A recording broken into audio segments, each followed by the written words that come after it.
பிரைஸ்லார் கர்த்தருக்கு மகிமை உண்டாவதாக. நம்ம கடந்த வாரமாக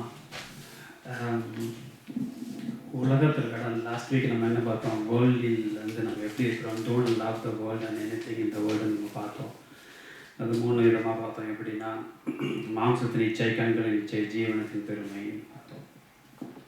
ஸோ இன்றைக்கி அதை விட கொஞ்சம் ரிலேட்டட் தான். Mark chapter 3:22 mark 3:22. எருசலேமிலிருந்து வந்த வேதபாரகர், இவன் பெயல்செபூலை கொண்டிருக்கிறான், பிசாசுகளின் தலைவனாலே பிசாசுகளை துரத்துகிறான் என்றார்கள். அவர்களை அவர் அழைத்து உவமைகளாய் அவர்களுக்கு சொன்னதாவது, சாத்தானை சாத்தான் துரத்துவது எப்படி? அப்படி 27 வரைக்கும். ஒரு ராஜ்யம் தனக்குத்தானே விரோதமாக பிரிந்திருந்தால் அந்த ராஜ்யம் நிலைநிற்க மாட்டாதே. ஒரு வீடு தனக்குத்தானே விரோதமாய் பிரிந்திருந்தால் அந்த வீடு நிலைநிற்க மாட்டாதே. சாத்தான் தனக்குத்தானே விரோதமாக எழும்பி பிரிந்திருந்தால் அவன் நிலைநிற்க மாட்டாமல் அழிந்து போவானே. பலவானை முந்தி கட்டினால் ஒழிய ஒருவனும் பலவானுடைய வீட்டுக்குள் புகுந்து அவன் உடைமைகளை கொள்ளையிடக்கூடாது. கட்டினானே ஆகில் அவன் வீட்டை கொள்ளையிடுவான். ஆமாம். ஸோ இதை தான் நம்ம பார்க்க போகிறோம். அதாவது ஜீசஸ் வந்து எல்லா பக்கமும் போயிட்டுருக்கோம், தெரியும். அவர் வந்து அவரோட எல்லா மக்களை பார்க்குறாரு, அதிசயங்கள் செஞ்சுட்டு வர்றாரு. எல்லாரும் அவர்கிட்ட கேள்விகள் கேட்டுகிட்டே இருக்கிறாங்க. அவர் வந்து பதில் வந்து கேள்வியால் தான் கொடுத்துட்டே இருக்கார். பதில் வந்து கேள்விகள் மூலமாக தான் பதில் சொல்லுவார். எதுக்குலாம் நம்மளை சிந்திக்க வைக்கிருக்காரு. ஸோ அதுதான் அதனுடைய மெயின் திங். நம்ம வந்து என்ன அப்படி யோசிக்கணும் அப்படின்னு. நம்ம வீட்டுக்கு வரோம், வெளியில் போயிட்டு வரேன், இல்லை 5 மணிக்கு போகிறாங்க, மனைவி ஏதாவது வாங்கிட்டு வர சொல்லியிருப்பாங்க. ஆனால் அவங்க மறந்துருப்பாங்க என்ன வாங்கிட்டு வர சொல்லியிருப்பாங்க. நம்ம டியூட்டி முடிச்சு வாங்கிட்டு வந்துருப்போம். என்ன லேட்டாக வந்துட்டீங்க அப்படின்னு தான் கேட்பாங்க.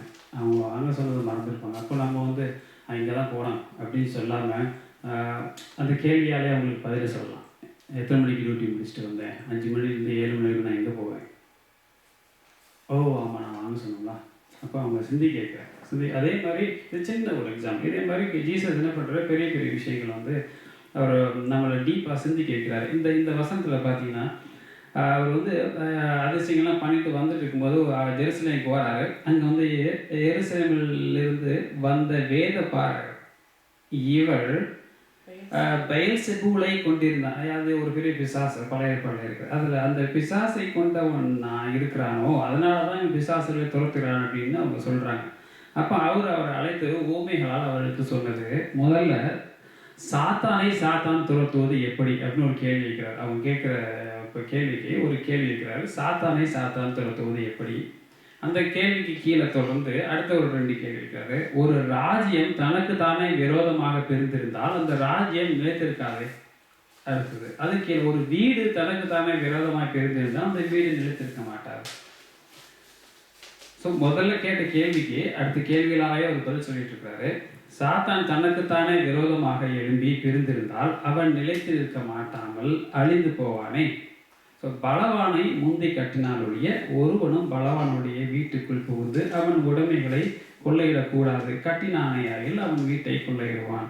அதாவது in fact no one can enter a strong man's house without first tying up. அவங்க கெட்டாமல் உள்ளே போக முடியாது. Then he can plunder the strong man's house. இதுதான் அவர் சொல்கிறார். ஸோ இப்போது முதல்ல கவனிச்சுக்கோங்க. அவர் சொல்கிறது, இவர் வந்து அதிசயங்கள் பண்ணுறாரு, சாத்தானை வச்சு பண்ணுறாரா அப்படின்னு கேள்வி கேட்கும்போது சொல்கிறாரு, சாத்தானை துரத்துறது எப்படிப்பா, இது பண்ண முடியாது அப்படின்ட்டு சொல்கிறாரு. ஒரு kingdom is divided against it self, that kingdom cannot stand. அதாவது எஃப் கிங்டம், ஒரு ராஜ்யம் தனக்கு விரோதம் தான் ராஜ்யம் கட்டப்பட மாட்டாது அப்படிங்கிறது எல்லாருக்கும் தெரியும். அது எப்படி கட்டப்படும்?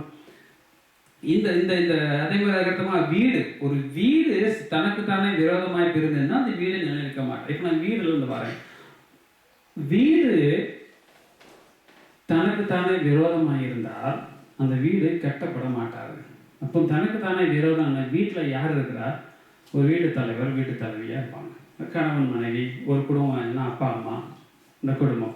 இப்போ அந்த வீட்டில் தனக்குத்தானே விரோதமாக இருக்கணும்னா அந்த 2 பேர் தான் விரோதமாக இருக்கணும். ஒருத்தருக்கு ஒருத்தர் அகெயின்ஸ்டாக. எதனால் அகெயின்ஸ்ட் வருதுன்னா, ஒருத்தர் மாரலாக ஃபாலோ பண்ணுறா இருக்கணும், இன்னொருத்தர் இம்மாரலாக ஃபாலோ பண்ணுறா இருக்கணும். இப்போ 2 பேரும் 2 இடத்துல ஸ்டிக்காக இருந்துட்டு, நான் பண்ணுறது தான் சரி, நீ பண்ணுறது தான் சரி அப்படின்னு சொல்லி அவங்களே ப்ரொக்ளைம் பண்ணுறாங்க, நான் பண்ணது சரி. ஆனால் யார் மாரலாக இருக்கிறா, யார் இம்மாரல் இருக்காங்கிறது நமக்கு தெரியாது. அப்போ தான் பிரச்சனை ஆரம்பமாகுது. ஸோ இப்போ ஒரு வீடு கட்டப்படாமல் இருக்குது அப்படின்னா, அந்த இடத்துல பிரச்சனை வருதுன்னா 2 விதமான ஃபேக்ட் வருது. தனக்குத்தானே விரோதமாக அவங்களுக்குள்ளே இருக்கிறாங்க. இப்போ 2 பேரும் ஒரே பேஜில் இருந்தாங்கன்னா அந்த இடத்துல பிரச்சனை வராது. அப்படிதான் 2 பேருமே ஒரே சிந்தனை இருக்கும்போது பிரச்சனை வராது. அது கடவுளுக்குள்ள சிந்தனையாக இருந்தால் அது கடவுளுக்குள்ள தான் இருக்கும். இல்லை சாத்தானோட சிந்தனையாக இருந்தால் அது அழிவு பாதை. ஆனால் ரெண்டும் மாறி மாறி இருக்கும்போது அந்த இடத்துல பிரச்சனைகள் வந்துக்கிட்டே இருக்கும். அப்போது இதில் வீடு இருக்காது. இந்த வீடு நல்லா கெட்டப்படுனா 2 பேரும் கடவுள் சித்தப்படி இருக்கணும். ஒருத்தர் மாற்றி ஒருத்தர் இருக்கும்போது தனக்குத்தானே விரோதம் இருந்தால் அந்த வீடு கெட்டப்பட மாட்டாது.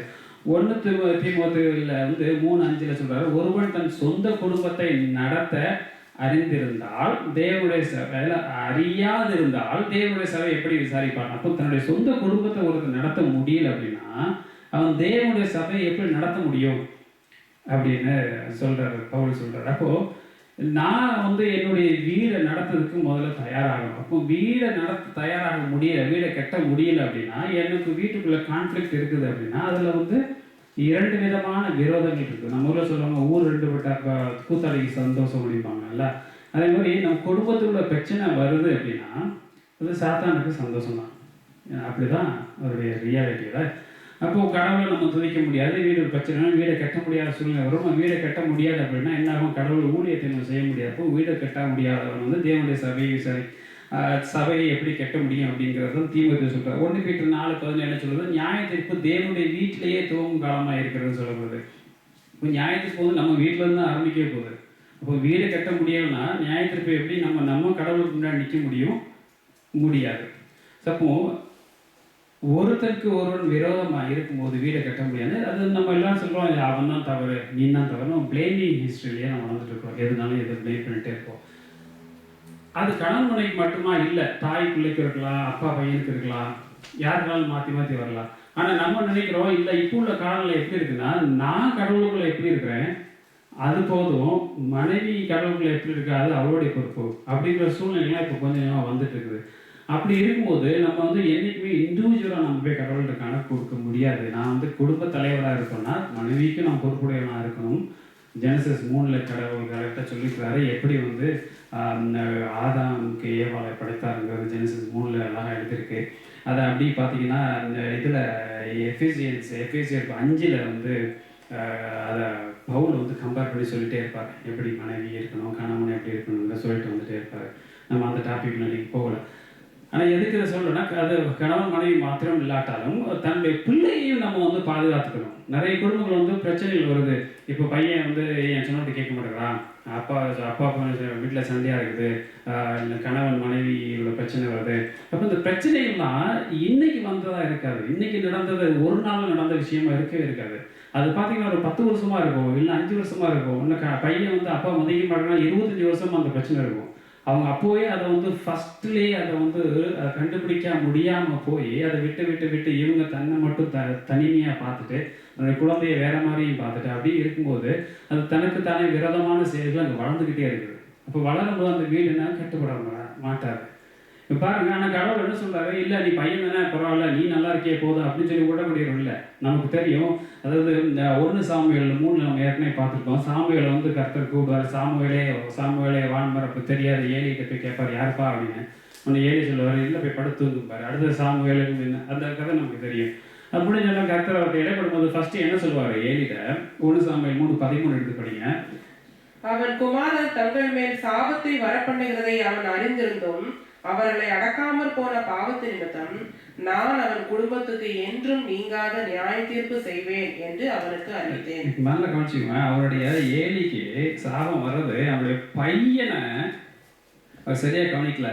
அவர்களை அடக்காமற் போன பாவத்து நிமித்தம் நான் அவன் குடும்பத்துக்கு என்றும் நீங்காத நியாய தீர்ப்பு செய்வேன். அப்போ அந்த பையன் சரியா பாதுகாக்கப்படாட்டாலும் இவருக்கும் நியாய தீர்ப்பு இருக்கு. இதை நம்ம எப்போதுமே தெரிஞ்சுக்கணும். குடும்பமா இருக்கும்போது தான் மட்டும் கடவுளுக்கு பொறுப்பு இல்லைன்னு இல்லாமல் இந்த குடும்ப தலைவராக இருக்கிறவர் தான் இந்த குடும்பத்தை கட்டி எடுத்து கொண்டு போகணும். அப்படி இல்லை அப்படின்னா பிரிவினைகளும் தனக்குத்தானே விரோதமான செயல்கள் இருந்துச்சு அப்படின்னா அது நம்ம எப்போதுமே பொறுப்பு கொடுக்குறவர்களாக இருக்கணும். கணவன் செய்கிற வேலைகள் வந்து தவறு இருந்தால் மனைவி அதனுடைய பொறுப்பு எடுத்து நடத்துகிற சூழ்நிலை கடவுள் அனுமதிச்சால் எடுத்து செய்யலாம். ஆனால் அந்த குடும்பமாக நம்ம கடவுள் முன்னிறுத்தி வைக்கும்போது தான் இந்த குடும்பத்தை கெட்ட முடியும். அப்படி இல்லைன்னா கெட்ட முடியாது. இதை தான் இது கொஞ்சம் பெரிய லார்ஜ் ஸ்கேலில் பண்ணும்போது if a kingdom is divided against itself that kingdom cannot stand. இதுதான் அதாவது 1858 அமெரிக்காவில் ஒரு சிவில் வார் வரும்போது பெரிய இஷ்யூ ஆச்சு. அப்போ ஆப்ரஹாம் லிங்கன் என்ன பண்ணார், எல்லாரையும் கூப்பிட்டு பேசும்போது இதுதான் எடுத்து பேசினார். ஹிஸ்டாரிக்கல் டாக்கு அதில் ஃபஸ்ட்டு எடுத்து இந்த மார்க் 3:23-24 தான் எடுத்து வந்து சொன்னார். கிங்டம் வந்து பிரிஞ்சிருக்குன்னா தனக்குத்தானே விரோதம் இருந்தால் கிங்டத்தை எப்படி கட்ட முடியும்?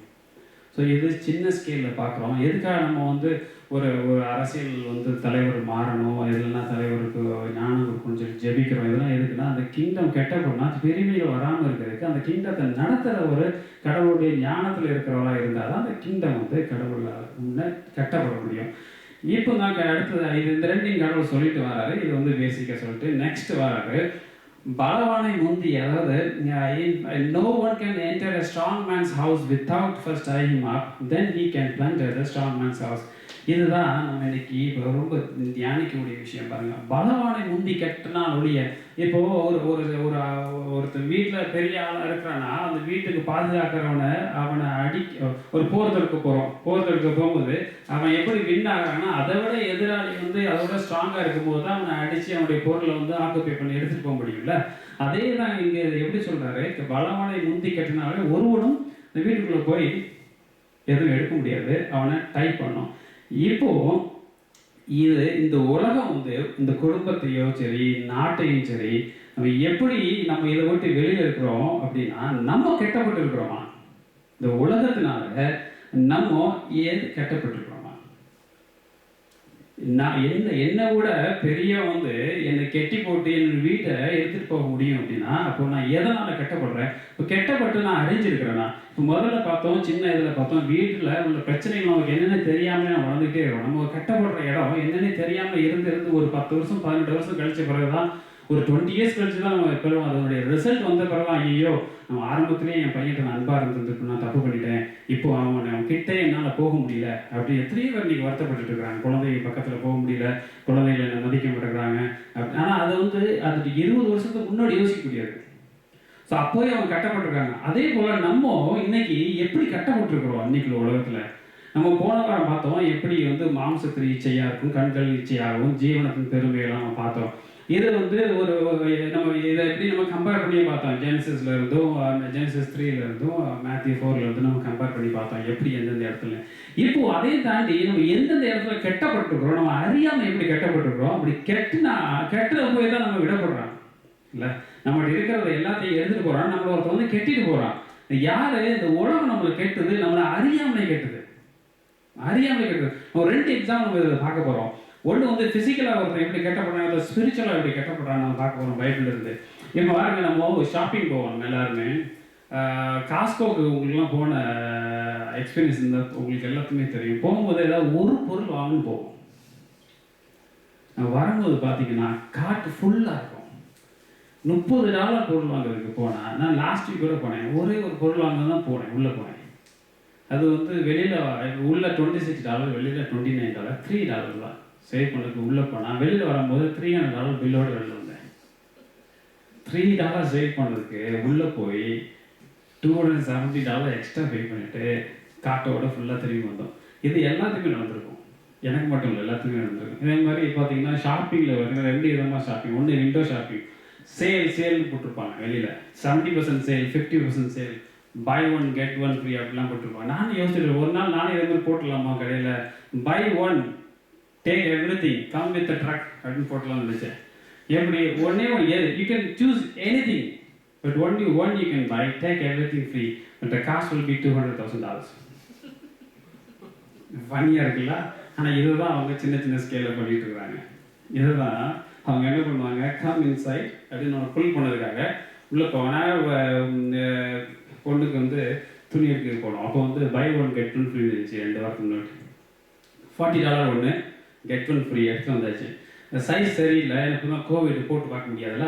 வீட்டுக்கு வந்தவங்க சைஸ் சரியில்லை, திருப்பி கொண்டு கொடுக்க போகும்போது அப்போ அந்த டீல் இல்லை, அப்போ வேறு டீல் இருந்துச்சு. என்ன டீல் இருந்துச்சுன்னா 20% ஆஃப் எவ்ரிவேர் இருந்துச்சு.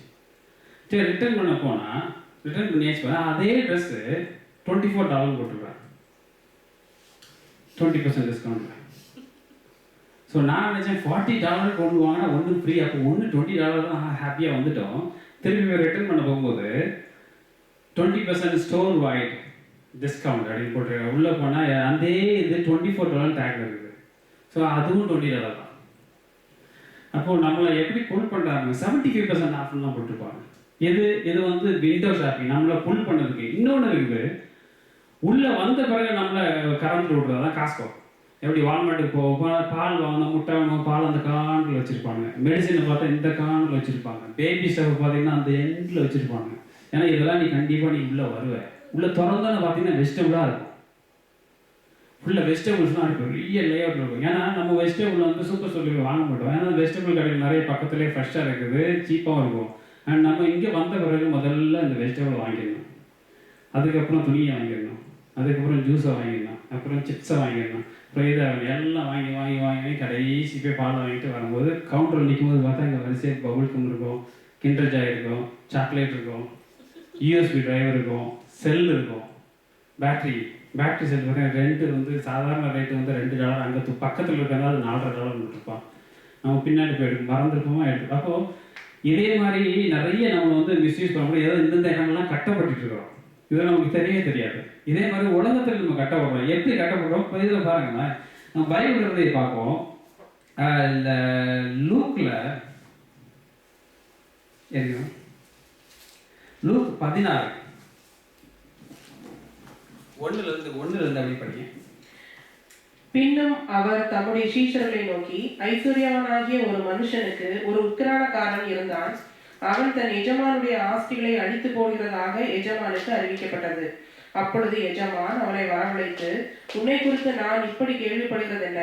உன் உக்கிரான கணக்கை ஒப்புவி, இனி நீ உக்கிரானக்காரனாய் இருக்கக்கூடாது என்றான்.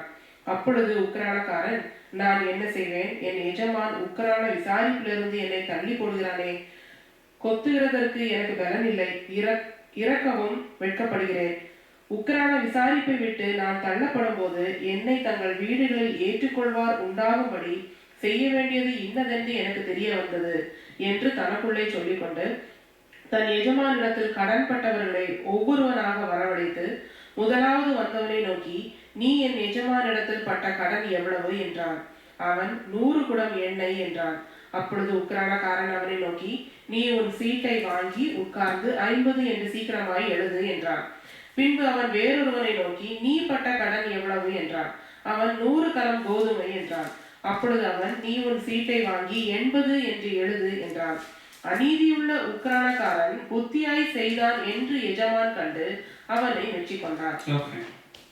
இப்போ பாருங்க, ஒரு ரிச் மேன் இருக்கிறாரு, ஒரு மேனேஜர் வந்து வேலை பார்க்குறாங்க, சரியாக வேலை செய்யலன்னு சொன்னோன்னா அவனை கூப்பிட்டு வந்து ஃபயர் பண்ணலாம் கூப்பிட்டு அப்போ வர்றான். வந்துட்டு, ஐயோ நான் இனிமேல் என்ன செய்யவும் தெரியலையே, இவர் இனிமேல் அவன்கிட்ட எதுவுமே எதுவும் செய்ய முடியாது, அவன் நம்ப மாட்டான். அப்போது எனக்கு இதை விட்டு போகன்னு வழி இல்லை, அதாவது கொத்துகிறதுக்கு எனக்கு பலனும் இல்லை, இறக்கவும் வெட்கப்படுவேன். அவனை செஞ்சு கேட்கவே எனக்கு வெக்கமாக இருக்குது, நான் என்ன பண்ணுன்னு தெரியலையே அப்படின்ட்டு என்ன பண்ணுறான் அந்த மேனேஜர், என்ன பண்ணுறான், தள்ளப்படுவேன் எனக்கு அதாவது உக்கிரகரான விசாரிப்பை விட்டு நான் தள்ளப்படும் போது என்னை தங்கள் வீடுகளில் ஏற்றுக்கொள்வார் உண்டாகும்படி என்னை அவர் ஃபயர் பண்ண பிறகு நான் இப்போ எனக்கு சாப்பாடுக்கு வழி இல்லாமல் போயிடக்கூடாது, காசு வேணும், அதனால் என்ன பண்ண போகிறேன், இந்த ஓனர்கிட்ட எவன் கடன் பட்டிருக்கிறானோ அவங்ககிட்டலாம் கொஞ்சம் இப்போவே டிஸ்கவுண்ட் அப்ளை பண்ணிடுவோம், அப்ளை பண்ணி முடிச்சுட்டு அப்புறம் தனியாக போய் கலெக்ட் பண்ணிக்கலாம், அங்கே வீடுகளுக்கு போயிடலாம் அப்படின்னு அவன் பிளான் பண்ணுறான். பிளான் பண்ணி என்ன பண்ணுறான், அதே மாதிரி கூப்பிட்டு ஒருத்தர் அவனுக்கு எத்தனைப்பா 100 உடம்புனா, சரி நீ 80 எழுது, இது 50 ஒன்று கொடுக்கணுமா, நீ 20 எழுது, நீ 1000 கொடுக்கணுமா, நீ 200 எழுதி அதெல்லாம் குறைச்சி பண்ணிவிட்டு இது பண்ணுறான். பண்ணிவிட்டு அதை வந்து இவர் பார்க்குறாரு, யார் நம்ம விஷயம் பார்க்குற, சார் இவ்வளோ பிரில்லியண்டாக இருக்கிறாங்கிற. ஆனால் அவன் என்ன பண்ணுறான், இவரை எதுக்காக அவன் ஃபயர் பண்ண போகிறான், போய் தனி பிஸ்னஸ் ஸ்டார்ட் பண்ண போகிறாங்கிறது இவருக்கு தெரியல. இவர் என்ன பண்ணுறாரு, சார் அதை எப்படி படிச்சு பாருங்க. அநீதியுள்ள உக்கிரக்காரன் 8வது வசனத்துல போட்டிருக்கு, அநீதியுள்ள உக்கிரானக்காரன் புத்தியாய் செய்தான் என்று எஜமான் கண்டு அவனை மெச்சிக்கொண்டான். எப்படி சொல்றான், பிரில்லியண்டா இருக்கிறான்னு சொல்லி மெச்சிக்கொண்டான். அவன் பண்ணது என்ன அப்படிங்கிறது அது கீழே கடவுள் சொல்றார், இவ்விதமாய் ஒளியின் பிள்ளைகளை பார்க்கிலும் இந்த பிரபஞ்சத்தின் பிள்ளைகள் தங்கள் சந்ததியில் அதிக புத்திமான்கள் இருக்கிறார்கள். பார்த்துக்கோங்க, ஒளியின் பிள்ளைகளை பார்க்கிலும் இந்த பிரபஞ்சத்தின் பிள்ளைகள் வந்து ரொம்ப பிரில்லியண்டா இருக்கிறாங்க. இப்போ என்ன சொல்ல, கெட்டப்படுறோம். நம்ம இந்த ஒளியின் பிள்ளைகளா இருக்கிறவங்க இந்த பிரபஞ்சத்தின் பிள்ளைகள்லாம் கெட்டப்படுறோம். அவன் தெரிஞ்சவன் என்ன பண்றான், அவன் சேர்த்து வைச்சான். வெளில போனாலும் எனக்கு எதாவது வேணும்னு பிரில்லியண்டா பண்றான். ஆனால் இவனுடைய கண்டுச்சு அவன் நல்லா நமக்கு எல்லாத்தையும் டக்குன்னு குறைச்சி ஏதாவது வாங்கி கொடுத்துட்டு போயிட்டானே அப்படின்னு அந்த ஓனர் நினைக்கிறான். ஆனால் ஒரு உண்மையில் பண்ணது வேற. ஆனால் இந்த இடத்துல அவன் என்ன பண்றது, ஒளியின் பிள்ளைகளை பார்க்கல இந்த பிரபஞ்சத்தின் பிள்ளைகள் வந்து அதிக புத்தியுள்ளவராக இருக்கிறார்கள் கடவுள் சொல்றாரு. இது ஓமையா. அப்ப இதுல யார் கட்டப்பட்டிருக்கிறா, அந்த ரிச்மேன் வந்து கட்டப்படுறான். இவன் அதாவது ரிச்மேன் வந்து கடவுளுக்கு விரோதம், அதாவது சாத்தானால கட்டப்படுறான். ஆனா இந்த மேனேஜர் சாத்தானுக்கு ஊழியம் பண்றான். ஸோ இந்த இடத்துல 2 விதமா கட்டப்படுது. இது வந்து பிசிக்கலா ஒருத்தன் எப்படி கட்டப்படுறான், அவனுடைய தன்னுடைய பிசிக்கல் நாலேஜுக்கு அவனுடைய சொந்தத்துல பண்ணி பண்றான். இன்னொன்னு பாருங்க, மத்தேயு 16 அடுத்தது ஸ்பிரிச்சுவலா எப்படி நம்ம கட்டப்படுறோம் பாருங்க. இந்த 2 விஷயத்தை நம்ம பார்த்துட்டு நம்ம அதில் என்னென்னு யோசிக்கிறோம். மத்தேயு 16 பாருங்க, ஜீசஸ் வந்து மத்தேயு 16:15 பார்த்தீங்கன்னா, அப்பொழுது அவர், நீங்கள் என்னை யார் என்று சொல்லுகிறீர்கள் என்று கேட்டார். ஜீசஸ் கேட்கிறாரு, அவங்க சீசர் கேட்கிறார், நீங்க யாருன்னு நினைக்கிறீங்கன்னு கேட்கிறாரு. அப்போ சீமோன் பேதுரு பிரதியுத்தரமாக, நீர் ஜீவனுள்ள தேவனுடைய குமாரனாகிய கிறிஸ்து, நீ ஜீவனுள்ள தேவனுடைய குமாரனாகிய கிறிஸ்து. இயேசு அவனை நோக்கி, யோனாவின் குமாரனாகிய சீமோனே, நீ பாக்கியவான், மாம்சமும் இரத்தமும் இதை உனக்கு வெளிப்படுத்தவில்லை, பரலோகத்தில் இருக்கிற என் பிதா இதை உனக்கு வெளிப்படுத்தினார். இப்போ சொல்றாரு, பேதுரு சொல்றான், நீ யாருன்னு கேட்கும்போது பேதுரு சொல்றாரு, நீ ஜீவனுள்ள தேவனுடைய குமாரன் கிறிஸ்து தான் நீங்க அப்படி சொல்லும்போது, நீ உன்னுடைய மாம்சத்து ரத்தத்தினால நீ சொல்லப்பா, இது பரலோகத்தில் இருக்கிறார்களா, பரலோகத்தில் இருக்கிற பிதா இதை உனக்கு உணர்த்த, யார் இந்த பரிசுத்த ஆவியானவர் உனக்கு உணர்த்துறாருன்னு சொல்றாரு.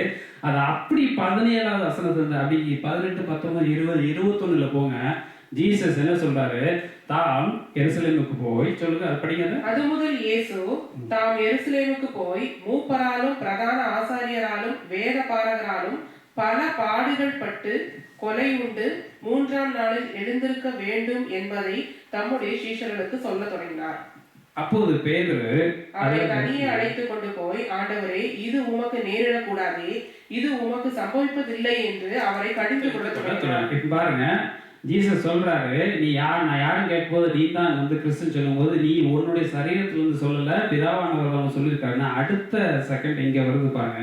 ஜீசஸ் எருசலேமுக்கு போய் மூப்பரால் நான் வந்து பாடுபட்டு இது பண்ண போறேன் சொல்லும்போது அவன் சொல்றா, தனியே அழைத்து போய் ஜீசஸ் தனியாக போய், ஆண்டவரே, இது உமக்கு நேரிடக்கூடாத, இது உமக்கு சம்பவிப்பதில்லை என்று அவரை கடிந்து கொள்ள யார ஜீசஸ் வந்து, நீ இதெல்லாம் வரக்கூடாது, தப்பு.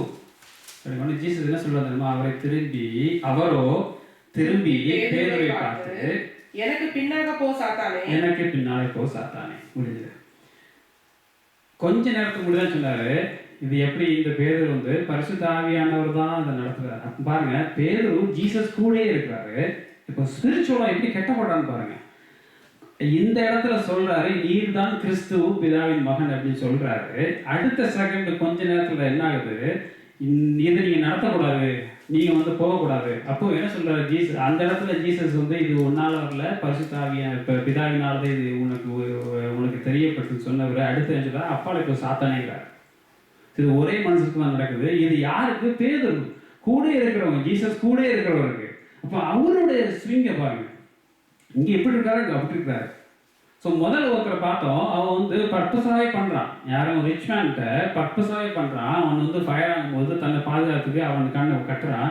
இந்த இடத்துல பாருங்க, இவருக்கு என்னன்னு தெரியல, பேருக்கு வந்து நான் என்ன பண்ணுறேன்னு தெரியல. அவன் என்ன பண்ணான், எமோஷனலாக அதை பேசுகிறான். அவன் வந்து கடவுள் மேலே வருவதில் எமோஷனல் சொல்கிறான், இதை நடத்த விடக்கூடாது அப்படின்னு. அப்போ கடவுள் ஜீசஸ் என்ன சொல்கிறாரு, அப்போ இப்போ தள்ளி இப்போ பின்னாலே இப்போ சாத்தானே அப்படிங்கிறாரு. பின்னாலே இப்போ சாத்தானே சொல்கிறவங்க தான் கொஞ்ச நேரத்துக்கு முன்னாடி என்ன சொல்கிறாரு, நீ ஒன்னால பேசலை, கடவுளால் வந்து பேசப்படுறேன்னு. அப்போ ஒரு மனிதன் வந்து இப்படிப்பட்டவரும் கெட்டப்படலாம், அப்படிப்பட்டவரும் கெட்டப்படலாம். எது நம்ம கெட்டது அப்படிங்கிறத நம்ம தெரிஞ்சவளா இருக்கணும். அப்ப எப்படி தெரிகிறது? அதாவது உலகம் வந்து இவர் ஜெரட் வில்சன் சொல்றாரு, we are called to be world changers தான், not world chasers சொல்றாரு. அப்ப நம்ம உலகத்தை சேஞ்ச் பண்ணதுக்கு தான் வரணும், நம்ம உலகத்தை சேஞ்ச் பண்ணதுக்கு வரக்கூடாது அப்படின்னு சொல்றாரு. இதைதான் இப்போ ஜீசஸ் நிறைய இடங்கள் சொல்றாரு. இப்போ பேதுரு சொல்றாரு, நம்ம பவுல் சொல்றாரு, உலகத்தின்படி இருக்காங்க, உலகத்தில் வந்து அழிவு தான் வரும், சரீரம் வந்து அழிவுக்கு கூடியது, இந்த அழிவான பொருட்களை எடுத்ததுனால உங்களுக்கு அழிவு தான் சந்திக்கும், எது ஆத்மா மாத்திரமே அழிவில்லாது அப்படின்னு எல்லா இடத்துலையும் சொல்லியோ நம்ம என்ன பண்றோம் வந்து நமக்குள்ளேயே பயந்து, இந்த உலகம் நம்மளை பயப்பட வச்சு இப்போ நம்ம அந்த வீடுகளில் இந்த பிரிவினை உருவாகிறதும் குடும்பத்தில் பிரிவினை உருவாகிறதும் எது காரணமாகுது அப்படின்னா நம்ம தான் காரணமாக இருக்கிறோம். நம்ம தான் காரணம். நம்ம எப்படி கட்டப்படுறோம், எப்படி கட்டப்படுறோம், நம்மளோட அவன் பலவானவனா இருக்கிறனால அவன் நம்மளை கெட்டுறான். அது எப்படி கெட்டுறது? உலகம் நம்மளை கெட்டுது, அது நம்ம என்னன்னு தெரியாமலே. பாருங்க, இந்த ரிச்மேன் சொல்றான், இவன் ரொம்ப பிரில்லியண்டா இருக்கிறாங்க. அது கடவுள் சொல்றாரு, ஒளியின் பிள்ளைகளை பார்க்கல இந்த பிரபஞ்சத்தின் பிள்ளைகள், இந்த பிரபஞ்ச சந்ததியில் வந்து ரொம்ப பிரில்லியண்டா இருக்கிறாங்க. அப்போ நம்ம அப்படி இருக்கிறோமா? இல்லைன்னா பேதுரு மாதிரி நம்ம கடவுளோடய இருந்தும் கூட அதை நம்ம சரியாக டிசைன் பண்ண முடியாம எமோஷன்ல நம்ம சில நேரங்கள் ஸ்பிரிச்சுவலை வந்து விட்டு வெளியில வரணுமா அப்படிங்கிறத நம்ம பார்த்தாதான் நம்ம எந்த இடத்துல கெட்டப்பட்டிருக்கிறோம், இல்லை நம்ம கெட்டப்படுறோமா, இல்லை கெட்டதுக்காக வந்தோமா. நம்ம என்னைக்கு பார்க்கறது, நம்ம கெட்டப்படுறதுக்காக வரல, நம்ம மற்றவங்களை அதாவது சாத்தான கெட்டுறதுக்காக நம்ம வரணும். இதே வசனத்தை மாற்றி போடுங்க, பலவான இந்த சாத்தான நான் முந்தி கெட்டி நான் கடவுளுடைய காரியங்கள் செய்யணும். இந்த வசனத்தை அப்படி பார்த்து முடியுங்க. இது ஆனால் நம்ம வந்து பலவான இல்லாம சாத்தான் நம்மளோட பலவானா இருந்தான்னா அப்போ நம்ம கெட்டப்பட்டு அவனுடைய ஊழியத்தை அவனுக்கு ஊழியம் செஞ்சு நம்ம நின்றுட்டு இருந்தோம்னா கடைசி நம்மளுடைய யாருக்கு ஊழியம் செய்யணும் தெரியாமல் நிற்போம். பேருக்கு பக்கத்துல ஒருத்தர் இருந்தாரு, யார் இருந்தா? கடவுள் இருந்தார். அவர் சொன்னாரு, அப்போ இப்போ சாத்தானு சொன்னார். அப்போ அவனுக்கு தெரிஞ்சுது, ஐயா இது தவறு அப்படின்னு. ஆனா அதே மாதிரி நமக்கு கூட ஒருத்தர் இல்லை அப்படின்னா, நம்ம கூட ஸ்பிரிச்சுவலா ஒருத்தர் இல்லை அப்படின்னா, நம்மளும் சில நேரங்களில் இதே தவறு நம்ம கடவுளுக்கு சித்தமாக தான் செய்கிறோம், இல்லை கடவுளுக்கு உரித்தமாக செய்கிறோம் அப்படிங்கிறத செஞ்சுட்டு இருப்போம். பேர் என்ன தப்பா சொல்லிட்டாரு, நீர் வந்து பிதாவானவர் மகன், நீங்க எப்படி இந்த இடத்துல சிலுவையில் அறையலாம்? ஏன்னா அவருக்கு சித்தம் தெரியாது. அதனால வந்து எமோஷனல் சொல்றாரு, நான் ஜீசஸ் பக்கத்துல இருந்து தள்ளிப்போ அப்படிங்கிறாரு. இதே போல் நமக்கும் சில நேரங்களில் கடவுள் சித்தத்தை தெரியாம நம்ம கடவுள் சித்தம் தான் செய்யறோம் அப்படின்னு சொல்லிட்டு எவ்வளவோ விஷயங்கள் நம்ம அறியாமலே செஞ்சுட்டு இருந்தோம்னா நமக்கு யார் அதை நமக்கு சொல்லுவாங்க? இப்போ நம்ம கூட ஒரு ஸ்பிரிச்சுவலாக நமக்கு ஒரு ஆள் இருந்தால் மட்டுமே தான் இதை செய்ய முடியும். அது கணவன், அதனால தான் கணவனும் மனைவியும் சேர்ந்து நம்ம ஸ்பிரிச்சுவலாக லைஃப்பில் கொண்டு போகும்போது தான் அந்த வீடு நல்லா இருக்கும். அப்படி சேர்ந்து இருந்தாலும் நமக்கு ஒரு ஸ்பிரிச்சுவல் ஒரு பார்ட்னர், ஒரு ஃபெல்லோஷிப் இருந்தால் மட்டும்தான் சில நேரங்களில் சித்தத்தை விட்டு நம்ம விலகி போனாலும் அவங்க மூலமாக கடவுள் தெரியப்படுத்துவார், நீ சித்தத்தில் இல்லை, என்னோட சித்தம் எது, நீ பண்ணுறது கடவுளுக்கு ஊழியம் இல்லை அப்படின்னு சொல்லுவார். இப்போ பாருங்க, எபேசியர் 6:11 கடவுள் அதாவது இவர் சொல்றாரு எபேசியர்ல, இந்த நீங்கள் பிசாசின் தந்திரங்களோடு எதிர்த்து நிற்க திராணி உள்ளவர்களாகும்படி தேவனுடைய சர்வாயுத வர்க்கத்தை தரித்துக்கொள்ள. அப்போ பிசாசின் தந்திரத்தை எதிர்த்து நிற்கணும் அப்படின்னு இவர் பவுல் சொல்றாரு. எதிர்த்து நிற்கணும்னா பலவானா இருக்கிறான். அதுக்கு நீ என்ன பண்ணு, சத்தியம், நீதி, சமாதான, சுவிசேஷம், விசுவாசம், ரட்சிப்பு, தேவ வசனம், இதெல்லாம் வந்து ஒரு சர்வாயுத வர்க்கமா இதையும், இது மட்டும் சொல்லல, சர்வாயுத வர்க்கத்தையும் தரித்துக் கொண்டு. அப்போ இதுக்கு மேலே இருக்கு. இதையும் நம்ம பார்த்துருக்கோம். நம்ம ஆர்டர் ஆஃப் காட் ஒரு நாள் பார்க்கும்போது இது எல்லாமே முன்னாடி தான் கவர் ஆகுது, பின்னாடி எதுவுமே கவர் ஆகல. அப்போ நமக்கு கூட ஒருத்தர் வேணும், நமக்கு பின்னாடி கவரா இருக்கு. எப்படி இந்த இந்த பிசிக்கலா ஒரு ரிச்மேன் வந்து அவன் வந்து டக்குனு விழுந்து நான் கெட்டப்பட்டான். அவன் என்னதான் ஒரு ரிச்மேனா இருந்தாலும் அவனுக்கு வந்து இந்த பாருங்க, இந்த சத்தியம், நீதி, சமாதானம், விசுவாசம், ரட்சிப்பு, தேவவசம் இதெல்லாத்தையும் அங்கே மாட்டி இருந்தாலும், கையில வார்த்தையை வாழ வச்சிருந்தாலும், பின்னாடி இருந்து ஸ்பிரிச்சுவலா அவரை வந்து பின்னாடி இருந்து யாராவது குத்துனாலும் அதை பாதுகாத்துக்கு நமக்கு கூட ஒரு பார்ட்னர் இருந்தாருன்னா, அதே இதே இந்த 5 சர்வாய வர்க்கத்தையும் வச்சுக்கிட்டு பின்னாடி நின்னாங்கன்னா அது எப்படி இருக்கும்? பேதுருக்கு ஜீசஸ் பக்கத்தில் வச்சிருந்தாரு, நீ அப்பாலே போ சாத்தானே, நீ சொல்றது தவறு. அப்போ அவனால புரிஞ்சிக்க முடிஞ்சது, சரி ஜீசஸ் சொல்றாருன்னு. இப்போ நமக்கு சொல்றதுக்கு யார் இருக்கா? அப்போ கடவுள் இருக்கிறார். கடவுள் நமக்கு அனுப்பி விடுவார், ஆட்களை அனுப்பி விடுவார். நம்ம கடவுளை சித்தத்துக்கு செய்யும் போது கடவுள், அப்போ நம்ம கடவுள் வார்த்தை கேட்கறவளா இருக்கணும். வார்த்தை கேட்கற இருந்தா மட்டும்தான் அதை நம்ம புரிஞ்சிக்க முடியும். கொலாசியன்ஸ் 2 எடுங்களேன், 2:20 படிங்க.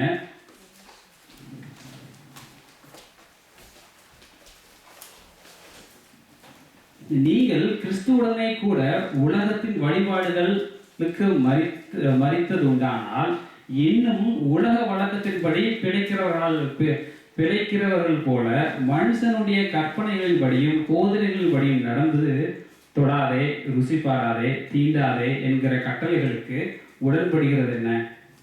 இவையெல்லாம் அனுபவிக்கிறதுனாலே அழிந்து போகுமே. இப்படிப்பட்ட போதனைகள் சுய இஷ்டமான ஆராதனையையும் மாயமான தாழ்மையையும் சரீர ஒடுக்கத்தையும் பற்றி ஞானம் என்கிற பெயர் கொண்டிருந்தாலும் இவைகள் மாம்சத்தை பேணுகிறதற்கே ஒழிய மற்றொன்றிற்கும் பிரயோஜனப்பட மாட்டாது. கொலாசியர் 2 எடுத்துப்பீங்கன்னு நினைக்கிறேன். கொலாசியர் 2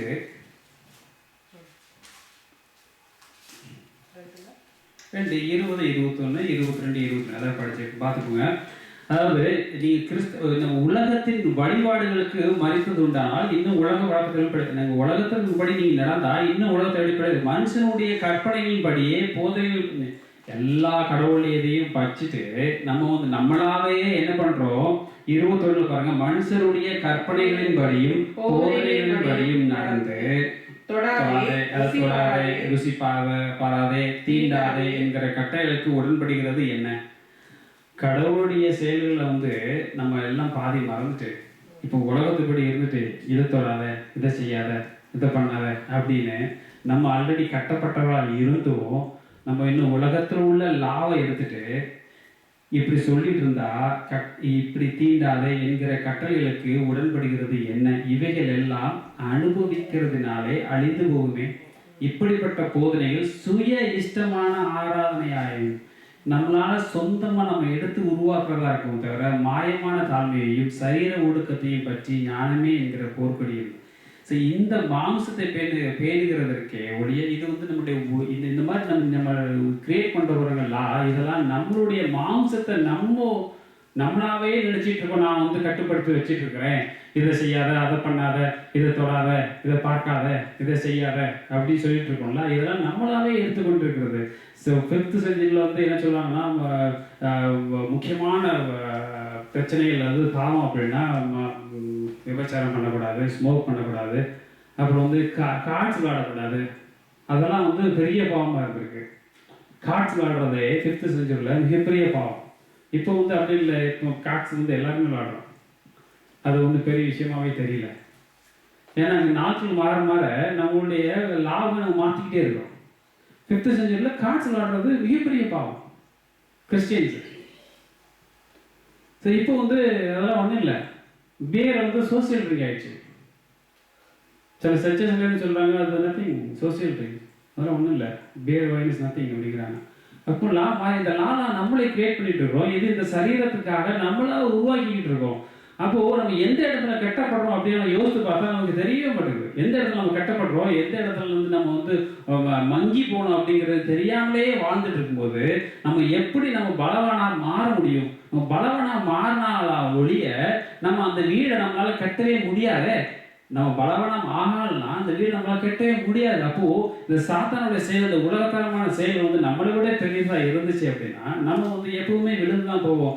அதுக்கு நம்ம கெட்டப்படாமல் இருக்கணும் அப்படின்னா கடவுளுடைய இந்த என்ன சொல்ல சர்வாயுத வர்க்கத்தை நம்ம தரித்திரவா மட்டும் இல்லாமல் பரிசுத்த ஆவியான பிரசனத்தை நம்ம ஹோல்ட் பண்ணி நம்ம சொல்ற இந்த சத்திய, நீதி, சமாதான, விசுவாசம், ரட்சிப்பு, இந்த தேவ வசனம் எல்லாத்தையும் வைத்தும் கூட நம்ம ரொம்ப கவனமா இருக்கணும் அப்படின்னு தான் பவுல் சொல்றாரு. இந்த வர்க்கத்தையும் தரித்துக் கொள்ளணும்னு சொல்றாரு. இதை மட்டும் தரித்தா மட்டும் பாராது, இதையும் எடுத்துக்கொள்ளணும். கடவுளுடைய வசனத்தை கை கொண்டு நம்ம ஒருவருக்கு ஒரு ஃபெல்லோஷிப் பண்றவா இருந்தா மட்டுமே நம்ம கடவுளுக்கு ஊழியர்களா மாற முடியும். நம்ம ஒவ்வொருத்தரும் சாத்தானை கட்டி போடணும். நம்ம சாத்தானால் கட்டப்படக்கூடாது. ஸோ நம்ம கட்டுறதுக்கு மாறணும்னா ரொம்ப பலவனா இருந்தா ஒழிய அவனை கட்டவே முடியாது. அப்போ கடவுளுடைய அதாவது சிலுவையில் அவர் அரைஞ்சிட்டாரு. இருந்தாலும் நம்ம என்ன பண்றோம், டிசீவ் ஆகி இன்னைக்கு கிருபையில் இருக்கிறோம்னு சொல்லி நிறைய காரியங்கள் நம்ம வந்து நம்ம நாமே விழுந்து அது தெரியாமலே நடந்து போறதுனால நம்ம கெட்டப்பட்டுட்டே இருக்கிறோம். குடும்பத்தில் பிரச்சனைகள் வருது, கஷ்டங்கள் வருது, அப்பா அம்மா சண்டை வருது, பிள்ளைகளுக்கும் அப்பாவுக்கும் பிரச்சனை வருது, இல்லை எனக்கு வேலை சரியில்லை, போன இடத்துல இப்படி இருக்குது, ஜெபம் பண்ணிக்கிட்டே இருக்கிறேன் கேட்கவே படலை, ஜெபம் கேட்டுகிட்டே இருக்கிறேன், உபவாசம் ஜெபம் பண்ணுறேன் கேட்கல. இது அப்போ நம்ம நிற்கணும். ஏன் ஒரு ஜெபம் பண்ணி கேட்கவே இல்லை, எதுக்கு இந்த பிரச்சனை கண்டினியூஸாக ஆகிட்டு இருக்குன்னா எந்த இடத்துல நான் கட்டப்பட்டிருக்கேன்னு பார்க்கணும். அதுக்குடைய மூல காரணம் எங்கே இப்பவும் நடந்தா இருக்காது, 5 வருஷத்துக்கு முன்னாடி நடந்தா கூட இருக்கும், 10 வருஷத்துக்கு முன்னாடி நடந்தா இருக்கும். நம்முடைய கேரக்டராக இருக்கலாம், நம்முடைய பிரச்சனையாக இருக்கலாம், நம்மளோட கூட பிறந்தவங்கள பிரச்சனை வந்துருக்கும். அதை நம்ம தெரிஞ்சு அந்த கட்டை நம்ம அவிழ்த்தால் ஒழிய அந்த பிரச்சனைகள் நம்ம வெளில வரவே முடியாது. இந்த பிரச்சனை வந்து வெளில வரணும்னா நம்ம கட்டப்பட்ட இடத்த நம்ம முதல்ல கவனிக்கணும். அதை அவிழ்களுக்கு நம்ம வந்து உண்மையாளர்களாகவும் கடவுளை பற்றி அறிந்தவர்களாக இருந்தால் மட்டுமே இதை பற்றி இது வந்து வெளில வர முடியும். இப்போ அதை என்ன சொல்றாரு, நியாய தீர்ப்பு வந்து தேவனுடைய வீட்டிலே தோவும் காலமாக இருக்குன்னு சொல்றாருல. இப்போ படிக்கிற வசனத்தை என்ன சொல்றது, சாத்தான் துரத்துவது எப்படி, அதை அப்படி படிக்க.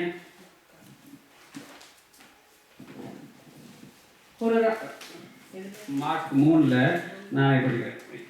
சாத்தான் தனக்குத்தானே விரோதமாய் எழுப்பி பிரிந்திருந்தால் அவன் நிலை நிற்க மாட்டாமல் அழிந்து போவானே.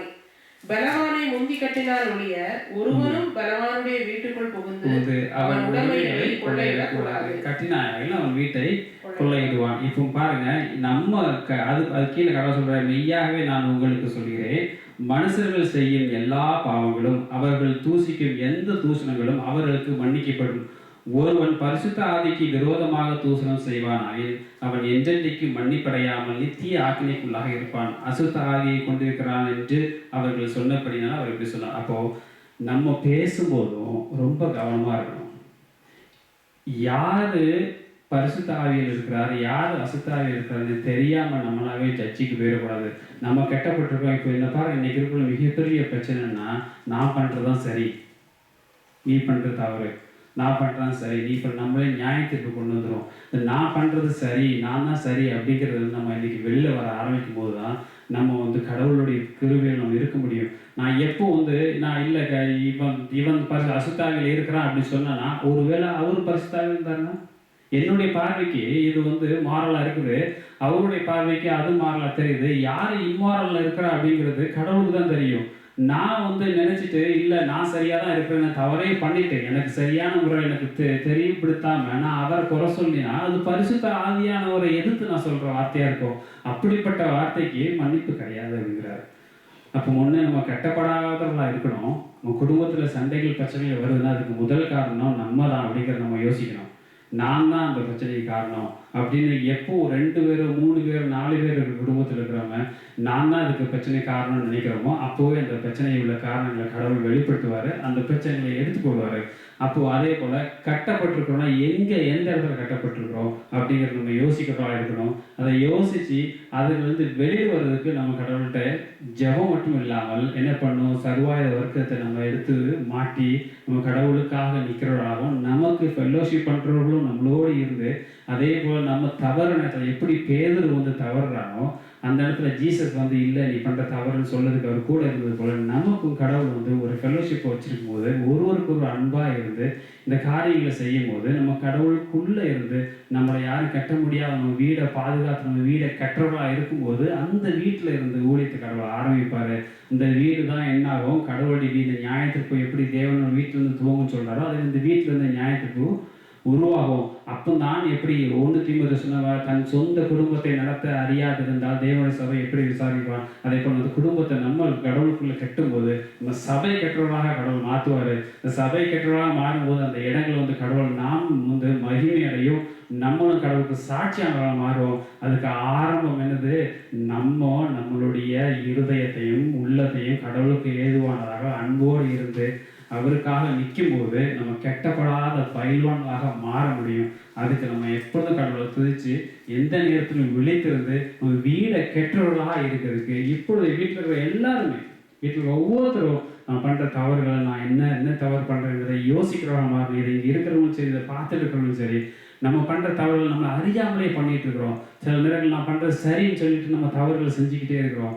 அது அந்த மாதிரி தவறுகளாக இருந்தாலும் இப்போதே உட்கார்ந்து நான் என்ன தவறு செஞ்சேன், எந்த இடத்துல நான் கட்டப்பட்டிருக்கிறேன், எதுக்காக இந்த சூழ்நிலை எனக்கு கடவுள் அனுமதிக்கிறாரு, ஏன் இந்த வீட்டில் பிரச்சனை வரணும், எதற்காக எனக்கும் என்னோட அப்பாவுக்கும் பிரச்சனை வருது, எதுக்காக எனக்கும் என் கணவருக்கும் பிரச்சனை வருது, எதனால என்னுடைய வேலையில இஷ்யூ எனக்கு வந்துட்டே இருக்குது, இத்தனை நாட்கள் நான் ஜெபிச்சுட்டே இருக்கிறேன், எனக்கு எதுவுமே கிடைக்கலையே, இவ்வளவு நாட்கள் நான் நான் எதிர்பார்த்துட்டே இருக்கேன், எனக்கு இந்த ப்ரொமோஷன் கிடைக்கவே இல்லை, நான் இந்த வேலை எனக்கு வரவே இல்லை, இந்த இந்த இந்த காரியம் எனக்கு நடக்கவே இல்லை அப்படின்னு நம்ம கடவுளை திருப்பி திருப்பி திருப்பி திருப்பி நம்ம மோதிக்கிட்டே இருக்கிறோங்க. இந்த விதை கடவுள் சொல்ற விதை விதைச்சா பாருங்க, விதை விதைச்சா அதில் வளரணும், அது வளர்றதுக்கு தண்ணி ஊற்றணும், அந்த மண்ணும் சரியா இருக்கணும். அது இல்லாமல் அந்த இடத்துல செடி முளைக்கவே முளைக்காது. அப்போ அது முளைக்க முன்னோட்டே இன்னும் மறுபடியும் விதை தூக்கி போட்டா, மறுபடியும் விதை தூக்கி போட்டா, மறுபடியும் அப்போ தண்ணியும் மண்ணும் இல்லாமல் வெறும் விதையை மட்டும் கல்லில் போட்டுட்டே இருந்தால் அது எப்படி முளைக்கும்? அதே போல் நான் ஜெபம் பண்ணும்போது என்னுடைய ஜெபம் அந்த ஜெபத்தை கொடுக்கறதுக்கு முன்னோட்டி நான் அதுக்கு பாத்திரமா இருக்கிறேன்னா அதுக்கு உண்டான வழி, அந்த மண் இருக்குதா, அந்த இடத்துல ஈரம் இருக்குதா, அதுங்கிறத பார்த்துட்டு தான் விதைக்க முடியும். நான் கடவுள்கிட்ட கேட்கும் போதும் நான் அதுக்கு பாத்திரமா இருக்கிறேன்னா அப்படிங்கிறத என்ன நான் தயார்படுத்திருக்கேன் நான் முதல்ல முடிவு பண்ணேன். அப்போ நான் எங்கேயாவது கட்டப்பட்டிருந்தேன்னா என்னுடைய ஜெபம் எப்படி கேட்கப்படும்? நான் எந்த இடத்துல கட்டப்பட்டிருக்கேன்னு தெரியாமலே நான் ஜெபிச்சுக்கிட்டே இருக்கிறேன். 10 வருடமா ஜெபம் பண்ணி கேட்காம இருக்க நிறைய பேர் இருக்கிறாங்க. எனக்கு பல வருடமா ஜெபிச்சுட்டு இருக்கேன், என் குடும்பத்துக்கு பிரச்சனை இல்லாமல் இருக்குது, பல வருடமா நான் இதை பண்ணிட்டு இருக்கிறேன். நான் என்ன சொல்றேன், நீ ஜெபத்தில் நான் குறை சொல்லவே இல்லை, கேட்கறதுக்கு உண்மை, கேட்கறத கொடுக்கறது நம்ம கடவுள் இல்லைன்னே இல்லை. ஆனால் நீ விதைக்கும் போது பாரு விதைக்காதீங்க, உங்க ஜெபத்தை வீணாக்காதீங்க. 5 நிமிஷம் ஜெபம் பண்ணாலும் சரி, 6 மணி நேரம் ஜெபம் பண்ணாலும் சரி, இந்த ஜெபத்தில் அது உயிருள்ள ஜெபமா மாத்துறது நமக்கு இடமா இருக்குது. அது இல்லை சும்மா நான் பேசிக்கிட்டே இருப்பேன், ஒன்வே டிராஃபிக்கே இருக்கும். கடவுள் ஒன்வே டிராஃபிக்கே கிடையாது, அவர் 2 வே டிராஃபிக். அவர் அன்பானவர், அவர் கேட்கறத கொடுப்பாரு. எப்படி என்கிட்ட இல்லாததை நான் கொடுக்க முடியும்? அதாவது எனக்கு நான் தகுதி இல்லாதவ நான் போய் திரும்பி என்னை கையால் நான் இந்த வீட்டை நகட்ட முடியுமா? முடியாது. நான் நகட்டணும்னு ஆசைப்பட்டேன்னா அதுக்கு என்ன செய்யணும்? அதுக்கு உண்டான எக்யூப்மெண்ட்டை நான் எக்யூப் ஆகணும்.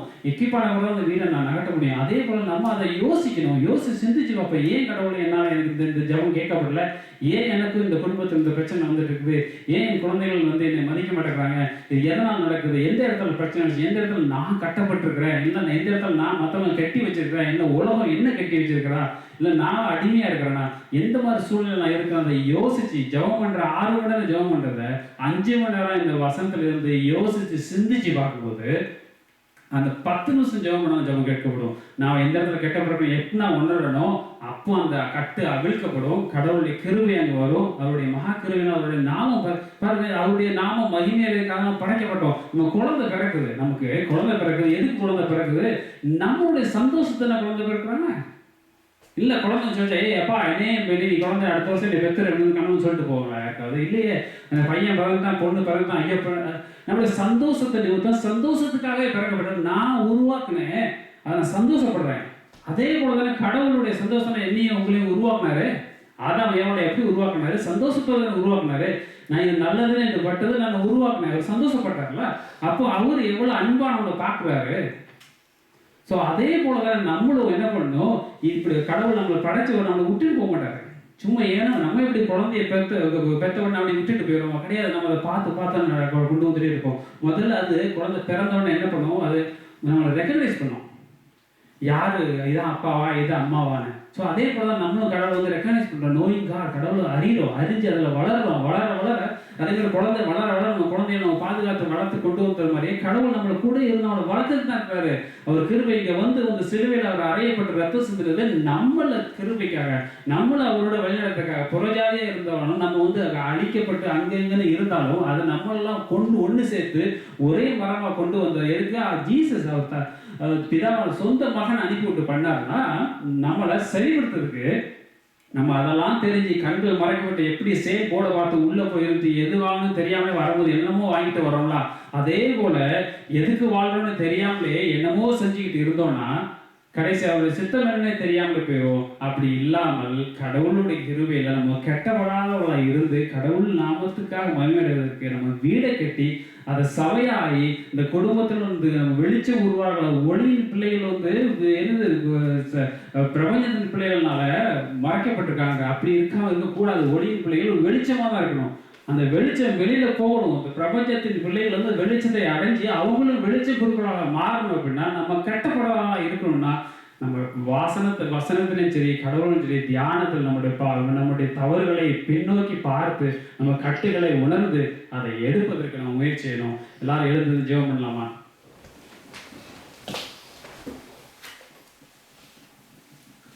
நல்ல ஆண்டவரே, தகப்பனே, உங்களுக்கு நன்றி ஆண்டவரே. இந்த வேலையில் ஐயா எங்களோடு இடைப்படுறதுக்கு நன்றி நன்றி நன்றி தகப்பனே. ஸ்தோத்திரம் ஆண்டவரே, நன்றி செலுத்துங்கத்தாவே. ஐயா, நாங்கள் எங்கே கட்டப்படுகிறோம் என்று அறியாதவர்களாக இருக்கிறோம் தகப்பனே. ஏசப்பா, நாங்கள் எங்கே கட்டப்படுகிறோம் என்பதை அறிந்து ஆண்டவரை அந்த கட்டை அவிழ்த்து விட்டு ஆண்டவரை உமக்கு ஊழியர்களாக மாற வேண்டும் ஐயா. தகப்பனே, இது எங்களுக்கு நாங்களே விரோதியாக இருந்தால் எப்படி வீடு கட்ட முடியும் தகப்பனே? வீடு கட்டப்பட மாட்டாது. தனக்கு தானே விரோதமாக இருந்தால் ராஜ்யம் எப்படி கட்டப்பட முடியும் என்று சொன்னீர் ஆண்டவரே. கட்டப்பட மாட்டாது ஐயா. ஆண்டவரே, பலவானை முந்தி கட்டினால் ஒழிய அதை அந்த வீட்டில் உள்ள பொருட்களை எடுக்க முடியாது. அதே போல் ஆண்டவரே, நாங்கள் ஆண்டவரை பலவனாக இருந்து ஆண்டவரை எந்தவித சிந்தனைகளோ உலகத்தரமான செயல்களில் நாங்கள் ஈடுபடாமல் ஆண்டவரை நாங்கள் கட்டப்படும் கட்டைகளை உணர்ந்து நாங்கள் இந்த கட்டை அவிழ்ப்பதாக மாறி ஆண்டவர் உமக்கு ஊழியர்களாக மாறி ஆண்டவரை இந்த வீடு உமக்கு சுத்தமானதாக மாறி ஆண்டவரை நாங்கள் ஊழியர்களாக மாற வேண்டும். ஆண்டவரை எங்கள் தேவைகள் நாங்கள் ஆண்டவரை என்ன என்பதை அறிந்து நாங்கள் ஜெபிக்க எங்களுக்கு உதவி செய்யும். ஆண்டவரை நாங்கள் எந்த தவறுகள் செய்திருந்தாலும் அதை எங்களுக்கு உணர்த்த வேண்டும் என்று ஜெபிக்கிறோம் தகப்பனே. ஆண்டவரை கஷ்டங்களாலும் ஆண்டவரை கஷ்டங்கள் வந்திருக்கிறது, ஆண்டவர் குடும்பத்தில் பிரச்சனை இருக்கிறது, அநேகர் இருக்கிறார் ஆண்டவரை. அவர்களுக்கு நீர் வந்து உணர்த்துங்கள் தகப்பனே. எந்த இடத்தில் அவர்கள் கட்டப்பட்டிருக்கிறார்களோ அந்த இடத்தை அவர்களுக்கு உணர்த்துங்க. அந்த இடத்தில் ஆண்டவரை அவர்கள் கட்டுகளை நீர் அவிழ்க்க வேண்டும் என்று ஜெபிக்கிறோம். உமது கிருபையினால் அவர்களை ஆசீர்வதிங்க தகப்பனே. அவர்களுக்கு ஆண்டவரை உமது கிருபையினாலும் ஆசீர்வதினாலும் ஆண்டவரை அவர்கள் மென்மேலும் வளர்ச்சி ஒளி கொடுக்கிறதாக மாற்ற வேண்டும் ஜெபிக்கிறோம் ஆண்டவரை. ஒளியின் பிள்ளைகள் ஆண்டவரை பிரபஞ்சத்தின் பிள்ளைகளாக கட்டப்படுகிறார்கள் ஆண்டவரை தகப்பனே. ஆனால் ஒளி வெளிச்சம் கொடுக்கிறதாக மாற வேண்டும். எல்லா இடத்துக்கும் நாமும் மகிமை அடைய வேண்டும். நீர் மாத்திரமே எல்லாவற்றுக்கும் மேலானவர் தகப்பனே. அதை நாங்கள் உணர்ந்து உமக்காக இருக்க நீங்களை உரைப்படுத்த வேண்டும். இயேசுவின் நாமத்தில் ஜெபிக்கிறோம். ஜெபம் எங்கள் நல்ல பிதாவே, ஆமென்.